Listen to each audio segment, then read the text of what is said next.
a policy. It has to be a matter of policy so that albinos are given allowed to go close to sit close to the board. It's not done now in any school in Nigeria.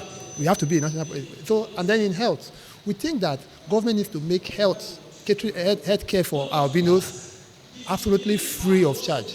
The condition of albinism is not our making, and the cost of treatment is exorbitant, prohibitive. It's not something that we can afford on our own. So somebody has a challenge, go to the hospital because of the bill. Even in government hospital, UBTH for example, skin cancer treatment is extremely expensive. In the regions of over 500,000. People spend as much as 2 million treating. So whether it is education, whether it is health, government needs to make it free and compulsory. And then we need to be integrated into the national health insurance scheme so that skin cancer treatment for albinos should be free.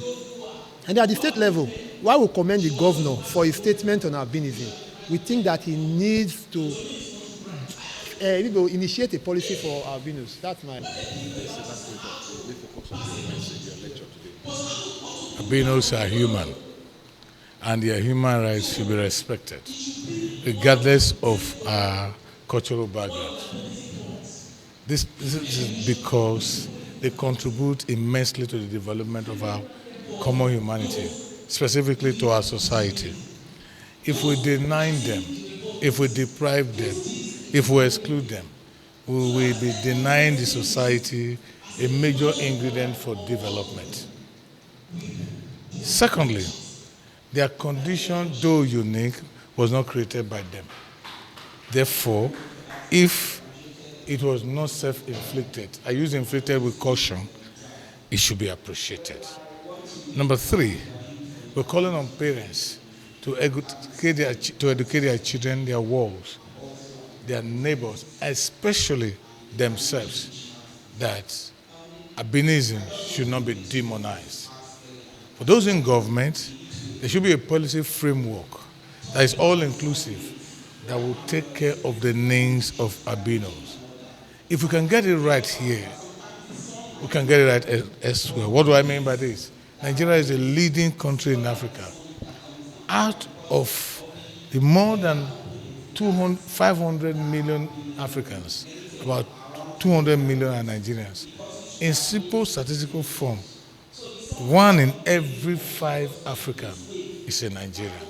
What is happening in East Africa is a very sad experience. If we can get it right at home here, we can, as ambassadors of our common humanity, specifically in terms of protection of people with albinism, get it right in these African countries.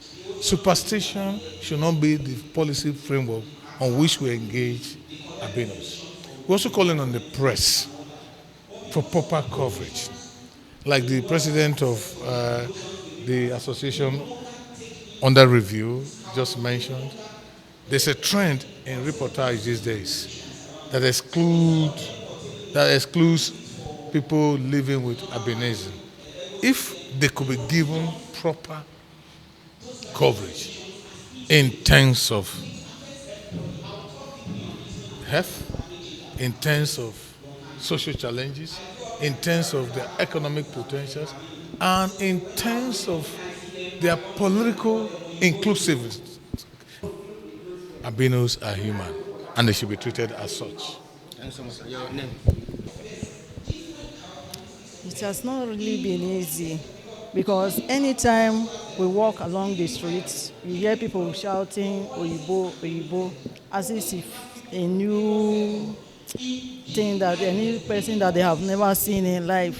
It has not really been easy. It's challenging because anytime I hear them shouting Oyibo, Oyibo, I will be like, oh, what kind of language is this? Haven't they seen somebody like this before?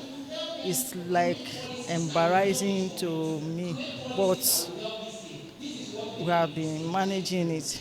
Yeah, but what is it like taking care of our body to be sure that our body is very clear? Is it that expensive? Yes, to take care of them is very expensive. It's not like our body.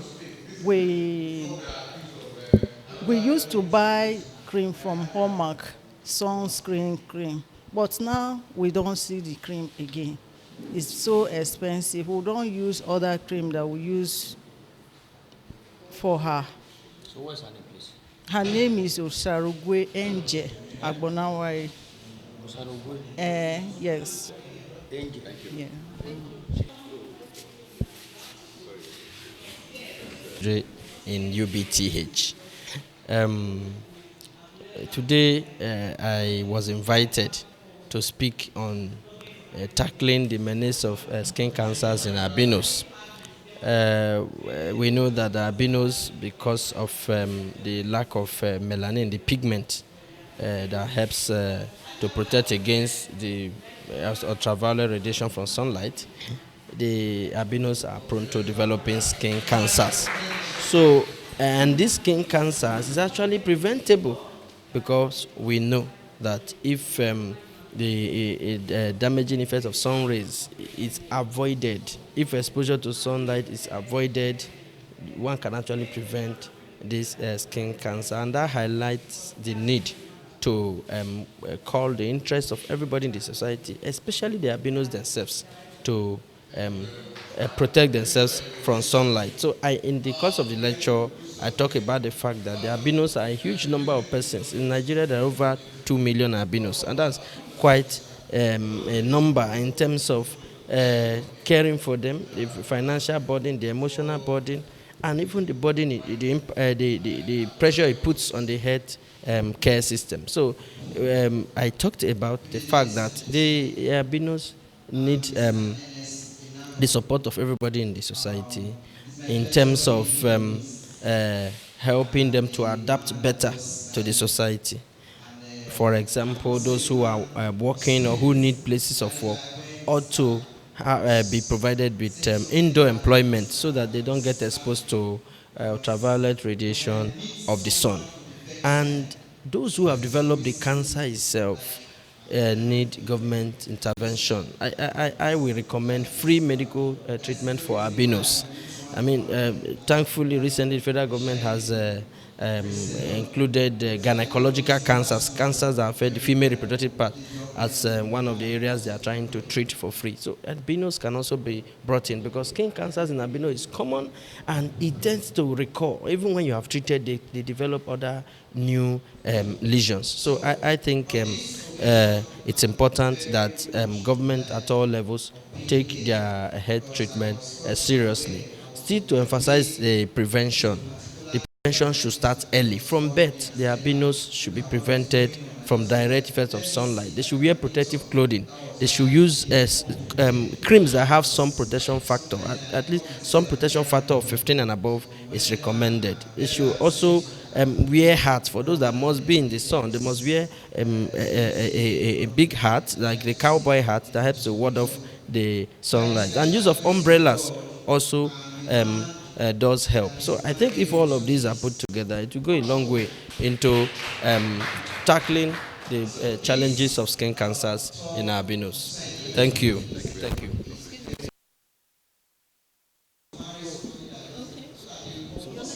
My name is Colin Somoka, the secretary to the Albino Network Association, Edo State Chapter, Nigeria.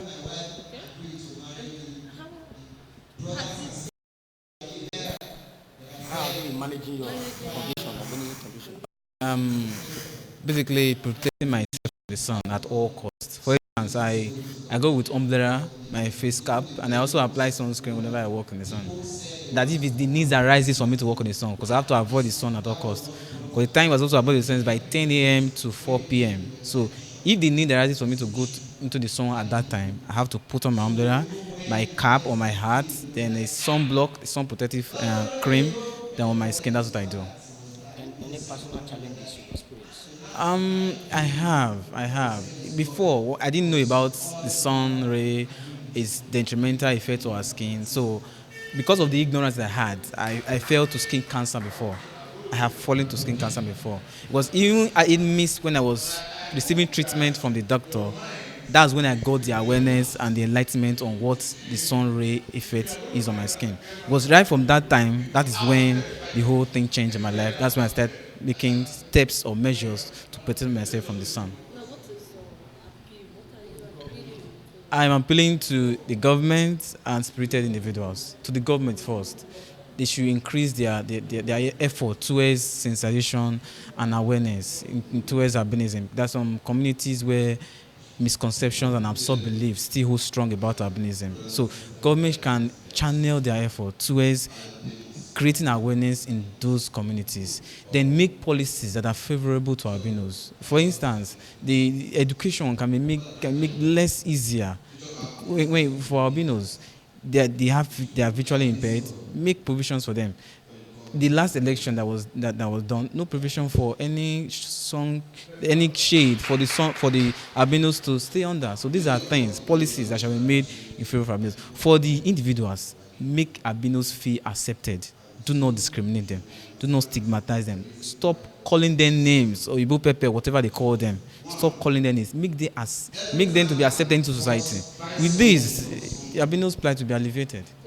Thank you, sir. Well, the human rights complications, the implications of the deprivations, the humanization, and the sheer stigmatization of people living with albinism is a major cause for concern. The Constitution of the Federal Republic of Nigeria, 1999 as amended, guarantees every Nigerian the same rights. Right to freedom of association, right to life, right to liberty, right to earn property. And people living with albinism are among the Nigerians who are guaranteed to enjoy these rights. But over time, wherever you go, there are deprivations in the area of education, in the area of health, in the area of the dignity of the human person, discrimination in workplaces, even among family members. There is a generally held view that people living with albinism are either defective in nature or defective in origin. So some of them are used for rituals. Some of them are accused of being witches. So this awareness creation is to first educate and enlighten Nigerians that people living with albinism are not different from other Nigerians, and they should enjoy the same rights that Nigerians enjoy under the law. And the responsibility belongs to that of government and the people to ensure that these persons enjoy the same rights.